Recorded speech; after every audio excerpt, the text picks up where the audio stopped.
What up guys, welcome back to the channel. Jamal here, and in today's video I'm going to be showing you how you can get started with JUnit instead of Eclipse. But before I dive into today's topic, I do want to say thank you to each and every one of you for subscribing to the channel. You guys have definitely given me the motivation and the encouragement to continue doing these videos, and I do want to say thank you. So as we hop back into JUnit is just a great framework that allows developers or software engineers to validate pieces of the code very easily. So if you hop over to my screen, I'm just going to be showing you how you can get JUnit set up in Eclipse. You will need to have Java and Maven installed. I already have 2 videos about that, so you can check them out. I will leave the links in the description. Without further ado, let's hop over to my screen and let's get JUnit set up.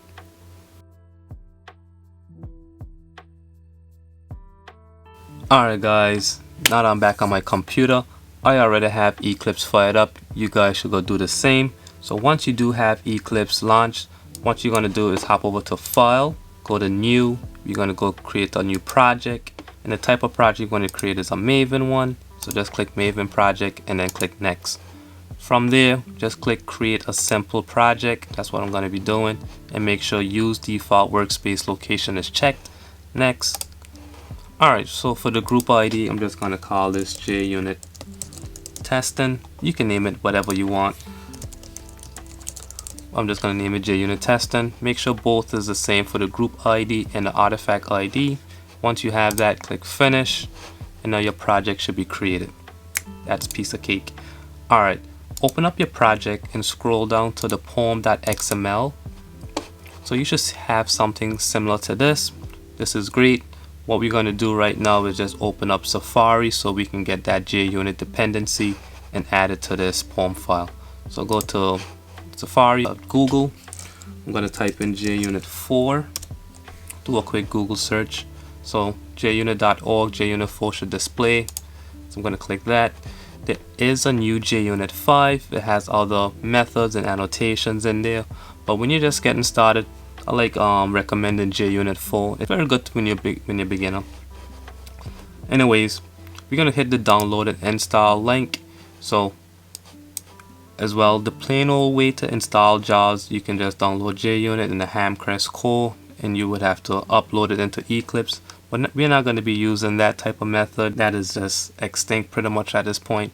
What we're going to be using is Maven. Maven is pretty much brings in all these artifacts automatically. So when you're sharing projects and working with teams, this is the preferred method. So let's copy this dependency and let's hop back over to Eclipse. Back in the poem.xml, what we're going to do is create the dependencies tags, plural dependencies, and what that's going to do is allow us to add that dependency and make sure everything is within the right hierarchy. So open up and type in dependencies.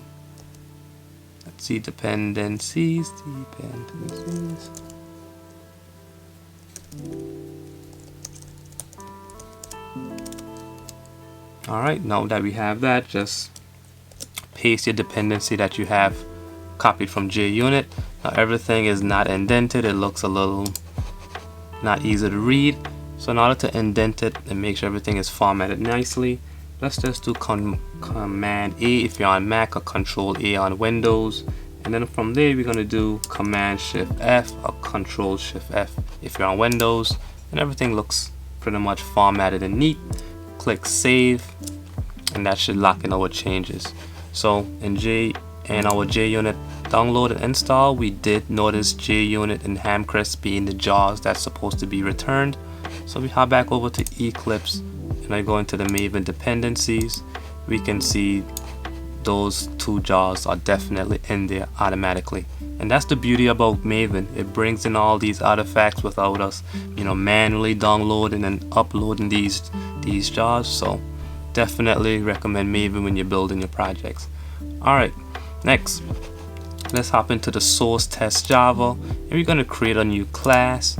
So in this class, I'm just going to call it JUnit basics test. You can name it again whatever you want. So JUnit basics test, and I'm going to click Finish.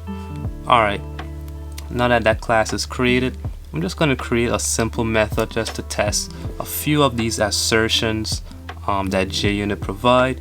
So assertions are just pretty much little methods that allow us to compare variables within our code. So I'm just going to show you that a little bit. So I'm going to create a new method. Let's say public void validate username.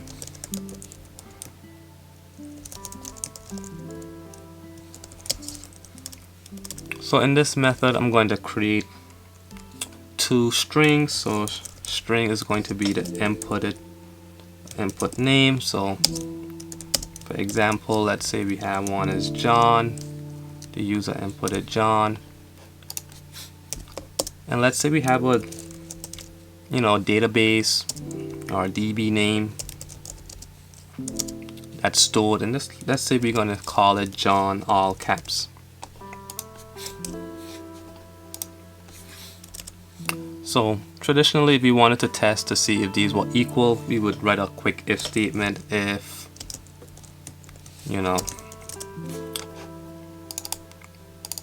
let's say if input name that, let's say, matches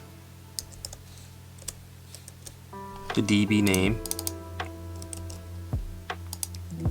we would usually do system print something, pass, or system print fail, username match or username didn't match. What we're going to be using is a quick assertion. Let's say AssertTrue, which is one of the assertion methods provided by JUnit. So if I type AssertTrue,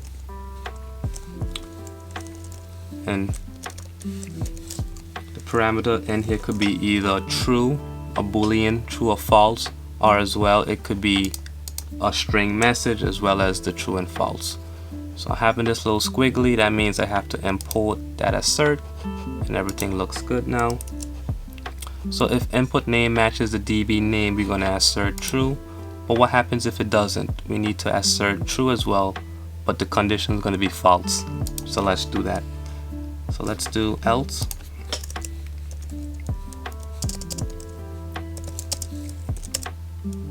Assert true, but it's going to be false because it did not pass. Assert. Alright, so in order to test this method, we would have to add the test annotation. So in order to get that going, what you would do is go right above your method, so public void, and now we're going to add test. So add test, hover over that annotation, and you're going to input the test annotation from JUnit. Click save. Everything should looks good. So if I run this test, we should get a failure because lowercase John is not the same as uppercase John. So let's do a quick run and see what happens. So let's take a look at the JUnit tab over here. So in the JUnit tab, we have one run. So there's one test that ran. There's no errors, but there's one failure. And what is the failure? It's saying, okay, validate username method.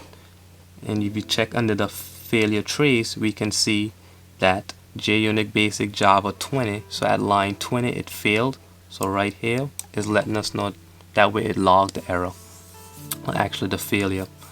So that's one beauty of the asserts. It pinpoints where you can find your issues and pretty fast, and makes the debugging process so much simpler as a developer or automation engineer. Next, let's see if this was the same. So I can make this the same by saying let's make the DB name to lowercase if I just wanted to test it for now.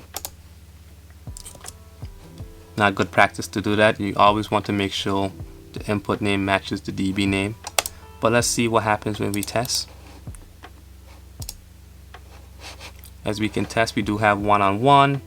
There's a green bar. There's no errors, no failures. So one thing you're going to notice with the asserts methods, especially when they're true in JUnit, they will not throw any errors. It would not log anything for you at the time. It's only going to report the failures, which is what we want to expect. If there's a failure, we want to capture that and definitely fix that as soon as possible. So that's one way of looking at the asserts. I'm also going to show you briefly the AssertEquals if we want to change some things around, just to give you a good demonstration on that right now. So let's comment this piece of code real quick. So now we're going to try to implement the AssertEqual. So we're going to type AssertEqual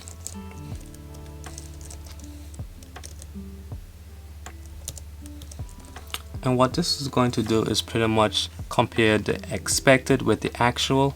So the expected is the DB name